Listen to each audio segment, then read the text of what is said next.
Okay, welcome back to the deep dive. Get ready, because today we're uh, plunging into a corner of artificial intelligence that's really taking shape fast. Yeah, it's moving quickly. But the lines, they can still feel a little blurry sometimes. Hmm.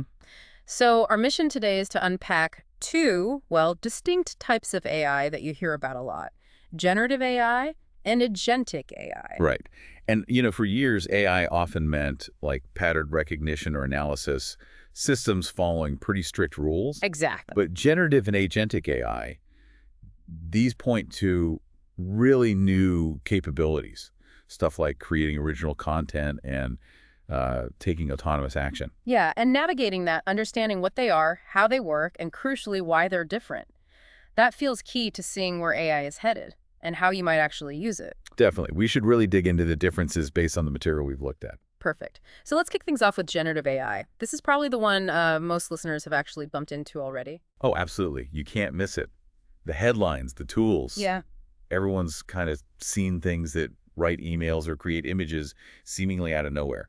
So lay it out for us. What exactly is generative AI, like at its core? Okay, so think of generative AI as AI specifically designed to create new, original stuff, Yeah, content. that's just rearranging things. No, not just that. It's actually generating novel text, images, video, audio, even working software code sometimes. Yeah. It synthesizes information to make something that wasn't there before in that exact form. And what's the tech behind it? What's going on under the hood, so to speak? Well, basically, it relies on these really sophisticated deep learning models, big architectures trained on just massive amounts of data. Okay. And these models get incredibly good at spotting patterns, structures, styles, relationships, all within that data. Right. So when you give a generative AI model a prompt, you're essentially telling it what you want. It uses that deep understanding to generate content pretty much in real time that fits your request. It's all based on what it learned during training. That ability to just understand a request and create something is pretty remarkable. What are some of its standout features based on what we've seen? Well, the most obvious one is content creation, of course. It's really good at producing coherent, relevant outputs. Mm-hmm. We're talking everything from, writing detailed essays or articles to generating lists, finding answers, drafting bits of code, even offering creative ideas like ChatGPT, which everyone knows you give it plain English. It gives you back text that works. You mentioned it can help with data analysis, too. That sounds a bit like older AI sometimes. That's a good point. Yeah, it's slightly different. While traditional AI might analyze data for insights, generative AI often uses its pattern finding ability to inform creation or streamline processes. Ah, okay. The material highlights how it can sift through huge data sets to find trends that then help generate better content, or maybe optimize a workflow, like figuring out supply chain issues by looking at logistics data, or analyzing customer feedback to write better marketing stuff. The analysis serves the generation. Got it. And I've also noticed it seems very adaptable. You can kind of guide it. Exactly. It's not just a one-shot deal. If the first output isn't quite right, you can give it feedback, tell it make it shorter or change the tone, focus on this bit, and the model refines its output based on what you said. It learns within that conversation. And that ability to tailor things links right into personalization, doesn't it? Absolutely. Yeah. By looking at user inputs, preferences, past behavior, generative AI can create really personalized content and experiences. Retail is a classic example, using it to understand individual customers better, then tailoring recommendations, emails, maybe even website layouts just for them. It goes beyond simple rules. So putting all that together, where are people actually using generative AI today? What does it look like in practice based on the source? We're seeing it pop up all over. Marketing is huge, No. generating SEO content like blogs and landing pages way faster than humans can alone. Right. Sales teams use it for chatbots, virtual assistants, Yeah. handling initial chats, answering basic questions, even helping with admin tasks or qualifying leads. And product development, that seems like a really creative space. It is, and Gen AI can be a great partner there. Imagine a fashion company analyzing trends.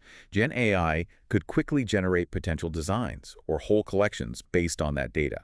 It really speeds up that initial concept phase, lets you explore more ideas. Makes sense. Customer support is another big one, automating responses to common questions, basic troubleshooting.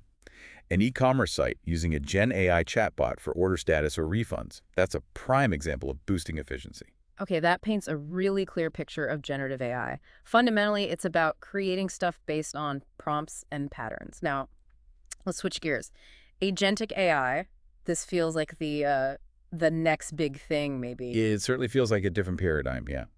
While generative AI is focused on creating, agentic AI is focused on doing. Urane. Yeah, these are systems designed to autonomously make decisions, plan out actions, and then actually execute tasks to achieve complex goals. Mm. And they do this with minimal human supervision once you set the objective. So it's not just waiting for me to type something in to generate text. It's actively going after a goal. That word autonomously feels really important here. It's absolutely key. It possesses agency. The tech often blends the flexibility of large language models similar to Gen AI with the kind of reliability you need for actually doing tasks. Okay. It uses things like natural language processing to understand instructions, machine learning for adaptation, reinforcement learning helps it chase goals, and knowledge representation lets it reason about its environment. But the kicker is its proactive nature. It doesn't just react, it initiates action to reach a goal and can change its plan if things change. Let's break down the features that give it this agency. Decision-making sounds pretty fundamental. It is. An agentic AI system, once it has its objectives, can look at the current situation, weigh different options, and figure out the best path forward, without needing a human to okay every single step. It's about letting the system navigate complexity on its own. And problem-solving. That sounds more involved than just generating an answer. I saw something about a four-step approach. Yeah, a common way to think about the loop it uses is perceive, reason, act, and learn. Okay. First, it perceives, it gathers info from its environment or data sources. Then it reasons, often using an LLM, to analyze things and figure out what needs doing. Based on that, it acts, maybe interacting with external tools or systems to take a step towards the goal. And crucially, it learns from the results and feedback, getting better over time. Autonomy is the big one we keep coming back to. Absolutely. The ability to learn, operate, and handle complex, multi-step jobs independently with minimal human handholding. That's the core of being agentic. It manages the whole process. And it can interact with its environment, like in real time. That's crucial for the problem-solving and autonomy bits. Agentic AI isn't stuck in a box. It can actively interact with the real world, grab real-time data, control devices, send commands, and then, based on that new info, dynamically adjust its plans. Self-driving cars are a great example, constantly perceiving the road, reasoning about traffic, acting on the controls, and learning. That planning ability, executing multi-step strategies, that sounds like a huge difference from generative AI. It absolutely is. Gen AI might write the text of a plan, right? But agentic AI is designed to actually create and execute the plan itself. It handles the sequence, the dependencies, the what-ifs needed for complex goals. The sources also made a point about agentic AI not being exactly the same as AI agents. Can you unpack that a bit? Right, yeah, that's a good distinction. It's kind of like the difference between, say, an orchestra and the individual musicians. Okay. Agentic AI is the bigger concept, the sophisticated framework that allows for that autonomous, goal-driven behavior. Yeah. AI agents are more like the specific components or modules within that framework. So little workers. Sort of. Hmm. Each AI agent might handle one specific task, maybe gathering data, doing calculation, talking to one specific tool, but they all work together, coordinated by the Agentic AI framework to achieve the main goal. The smart home example seemed pretty clear. Yeah, that works well. Say your goal is minimizing energy use while staying comfortable. The Agentic AI is the system managing that overall goal. It coordinates different AI agents.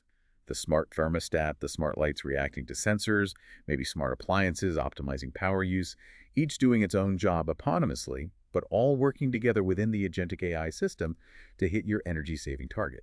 That makes perfect sense. So where are we starting to see this agentic AI actually being used, even if, like you said, a lot of it is still experimental? Well, the material points to a few interesting areas. Customer service is one. Imagine autonomous agents that don't just find answers, but can understand complex intent, maybe even emotion, predict problems, and proactively fix things or automate data gathering for a complex request. That frees up human agents for trickier stuff. Healthcare was mentioned too, connecting with devices. Yes, using agentic AI to pull together data from smart medical devices. The smart inhaler example was interesting systems that collect real-time patient data, spot subtle patterns, and maybe autonomously alert doctors or suggest actions. Of course, security is paramount with patient data. Absolutely. And automated workflow management. That sounds incredibly powerful for businesses. Huge potential there.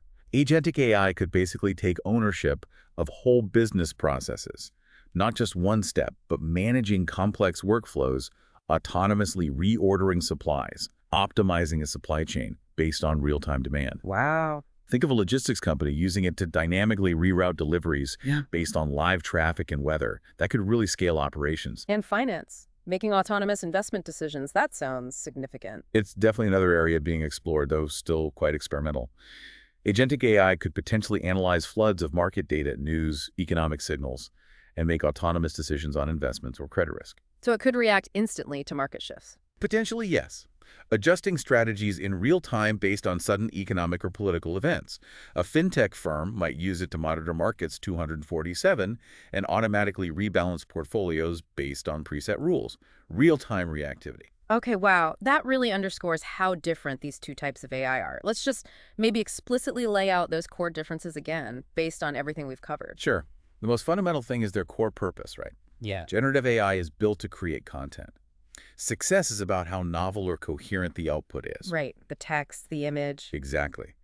Agentic AI is built to make decisions and take actions autonomously to reach a goal.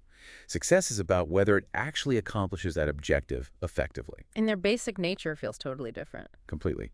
Generative AI is largely reactive. You prompt it, it responds. It waits for you. Uh-huh. Agentic AI is proactive and goal-oriented. It doesn't necessarily wait for step-by-step instructions for every single action. It's actively working towards its goal. Which connects to how much human oversight they need. Right. Gen AI usually needs a user prompt to start, and often needs feedback to get it right. Agentic AI is designed to run with limited or even no human supervision once its goals are set. It manages itself through complex steps. Agentic AI also seems built for much more complicated tasks overall. That's a key point. While Gen AI can create complex content, Agentic AI is specifically designed for managing complex, multi-step tasks that need planning, sequencing, and execution over time, because it's focused on that end goal. And that interaction with the real world. Yeah, that's a major difference.